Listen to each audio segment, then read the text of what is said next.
Thank you very much, Mr. Chairman. What an introduction. Honorable Tillman Thomas, the very distinguished Prime Minister of Grenada, His Excellency Kamali Sharma, Secretary General of the Commonwealth, His Excellency Jose Miguel Insulza, our Secretary General of the Organization of American States, Mr. Paul Skinner, Chairman of the Commonwealth Business Council, Dr. Mohan Kaul, the Director General of the Commonwealth Business Council, my colleagues, members of the Cabinet and Government of the Republic of Trinidad and Tobago. You forgive me, ladies and gentlemen, if I acknowledge the very heroic efforts of our National Coordinator, Ambassador Luis Alberto Rodriguez, in putting together what promises to be a very successful Commonwealth Heads of Government meeting. Your Excellencies, members of the Diplomatic Corps, representatives of the private sector, representatives of academia, very distinguished ladies and gentlemen,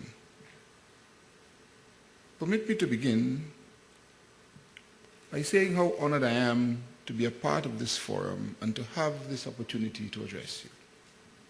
On behalf of my colleague heads of government and myself, I welcome all of you to this forum.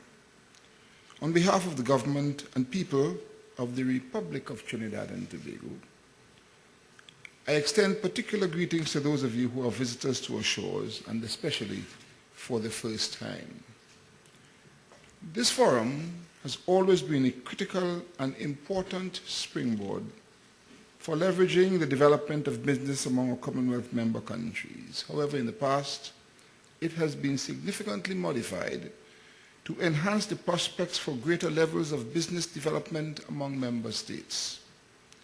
In recent times, the forum has broadened to include representatives of the business community from Latin American countries, so that today there is a significantly greater level of involvement of these countries. As most of you are aware, only a few months ago, Trinidad and Tobago hosted the 5th Summit of the Americas. Today, as we host this forum, a critical difference between those of previous years is that representatives from all over the world have been invited and are participating. This is truly a global forum. In much the same way as Trinidad and Tobago was pleased to host the 5th Summit of the Americas, we are delighted to be host to the present coming together of the nations of the world. Ladies and gentlemen, as you've probably begun to realize, the country to which you have been invited for this Commonwealth Heads of Government meeting is a contradiction to what is expected. We are a small archipelagic state, but one with a significant and critically important difference. This country is highly industrialized, with the exception of Tobago, which is tourism-oriented. Our high level of industrialization has been based primarily on our exploitation of our hydrocarbon resources. But perhaps the more amazing fact is not the extent of these resources, reserves of which have always been small in comparison with those of other energy-producing countries, but what we have been able to do with the little that we have. For the record, ladies and gentlemen, Trinidad and Tobago has established 11 world-scale ammonia plants and 7 world-scale methanol plants at our Point Lisas industrial estate, 1 oil refinery, and 1 steel smelter, together with 4 direct reduced iron plants.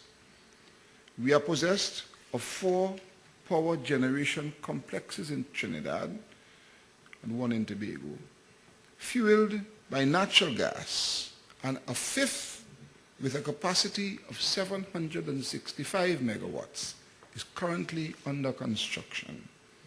Peak electricity demand in this country, with a population of 1.3 million people, now stands at 1,180 megawatts.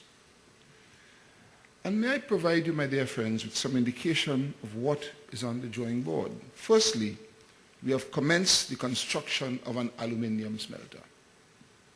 Additionally, construction of a second iron and steel complex is expected to begin within the next 2 years. And further to this, arrangements are being concluded for the construction of a complex that will see the production of polypropylene from natural gas with the host of downstream possibilities that emanate therefrom. We are moving to establish in Trinidad and Tobago a major dry docking facility and later on a shipyard. We've also already engaged in the construction of our own oil platforms at our major fabrication yard at La Brea in South Trinidad. All of this will require additional power generation capacity. And as a result of this, we are moving to expand our electricity generation and distribution systems and to replace existing older technology plants with modern combined cycle systems. In this regard, Trinidad and Tobago, on a per capita basis, is already one of the largest consumers of electricity in the world. The construction and operations of the various facilities mentioned will place us among the 5 highest consumers of electricity per capita globally. Trinidad and Tobago is now contemplating the establishment of a second oil refinery. The foregoing constitutes an indication of some of our development plans and initiatives related to the energy sector. They do not by any means exhaust the list of forthcoming initiatives. Towards this end, we've already established a number of industrial parks, and there are more to come as agencies for transformation into viable commercialized industries, including the major Tamana Technology Park at Wallerfield, associated with the now 5-year-old University of Trinidad and Tobago. In addition, we are also now building a pipeline to bring natural gas to the new Cove Industrial Estate in Tobago, an island that we are determined to keep clean, green, and serene. All these new industries, my dear friends, shall be supported by the requisite level of technological competence on the part of our citizens and the use of cutting-edge domestic and international technology. Further, we aim to ensure these products and services will be highly competitive and well marketed. We have earmarked 8 areas in the non-energy sector for development: food and beverage, fish and fish processing, music and entertainment, printing and packaging, the performing arts, a local film industry, a merchant marine sector, yachting, and research into the development of herbal products.